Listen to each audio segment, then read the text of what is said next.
The object of TaxiChronicles is to allow real riders with real stories share their experience and enhance your life. So sit back and enjoy the journey. Rugby, you're an avid rugby player. Yeah. What position do you play? How long have you played it for? I mean, I've played rugby since.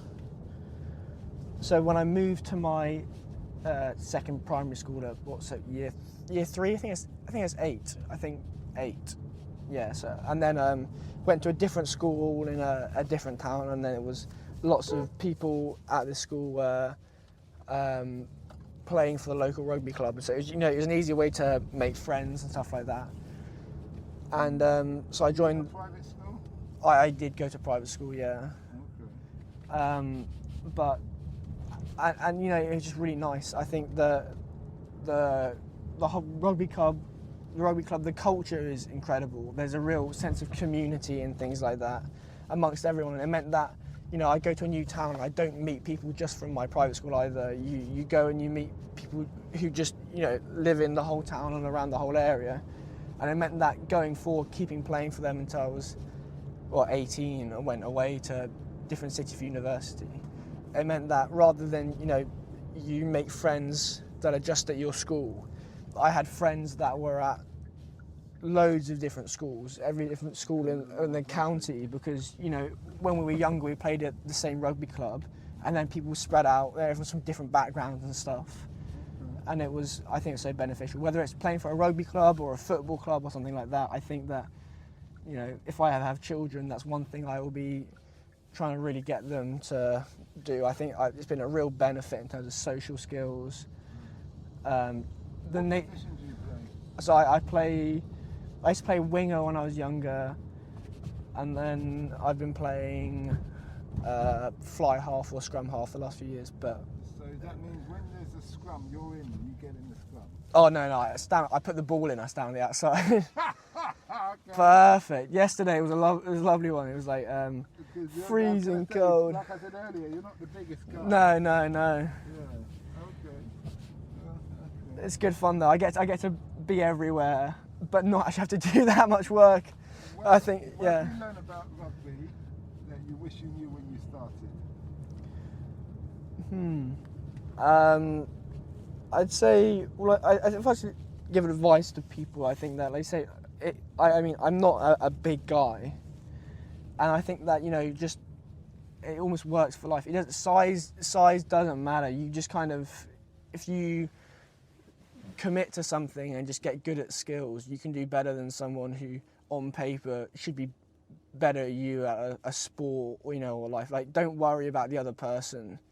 You do good at you. Like, there's never if someone runs at me, I know they're not walking over me. I'm gonna get them on their back. And it's one of my favourite things has always been being a smaller guy, and then a bigger guy runs at you with all confidence, and then when they just get knocked back on their back and they're surprised, it's much more fun than. How do you do that? Do you just use brute force technique? Technique is good because it also protects you. And it means that you can, if you've got technique, you can, to a degree, always tackle anyone. But it's just like, it's committing to it. So like, rugby is a game of momentum. So like, if someone runs at you, they come at you at one speed and they're bigger than you. If you hit them just as hard, with just as much speed as they're trying to hit you, you're doing much better than you'll get out the tackle badly. If you can't let them run into you, it's going to hurt. But if you go like, all right, fine, I'm committed to this, I have to make this tackle, and put, charge into them as well, you'll probably end up better than they are. So it's not like a Wing Chun where you use their negative energy to make it oh yeah, for you. There's definitely a balance to it. Like, you can't always just charge in, and sometimes you realise that this is not the tackle to try and knock them on their back. It's just just get them to the ground. Have you ever had any injuries? Oh yeah, I've broken my jaw, fractured my eye socket. I think all of my fingers, but one of my thumbs I've broken. And that's from getting stepped on. That was the thing, especially at, when it was at the age of younger ages. So what age did you start this? 8, you said? Yeah. I'd say about what I think I broke most of my fingers between the age of like 10 and 13 because no one's really that coordinated. So you go into these rucks where your hands are down on the floor and people are just kind of stamping around. I think that's how I managed to break most of them. Have you ever considered Brazilian Jiu-Jitsu or anything like that? Oh yeah, I mean I think that in particular just for fitness, I think there's a really they're such good sports in terms of discipline, and I think the way that it helps fitness and others, I think they're really good. What was the one? Muay Thai. My ex-girlfriend used to do. Well, I think she used to do that, and I always wanted to get involved in that and find something because, like I say, like fitness and all this stuff. I think they're brilliant sports. I just never got into it. I did. I think I went to one judo class once when I was younger, but that's it.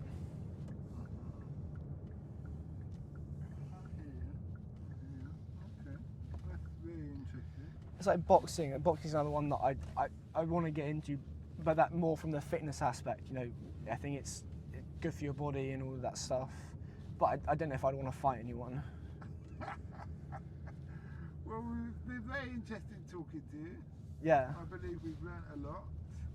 Our last question to you is, what's the impact you want to have on the world? I think that the main thing, the way that I think most people should live is just try to have a positive impact on those you care about.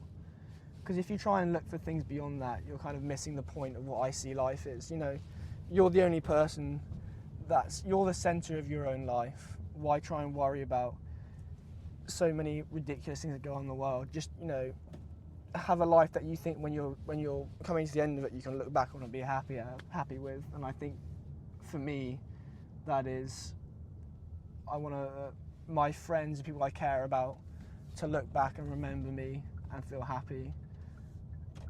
That's about it. Okay. Well, thanks a lot for that, and we wish you well.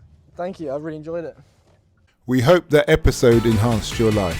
We post an interview every day as well as vlogging on our social media channels. Don't forget to subscribe to get our latest episode.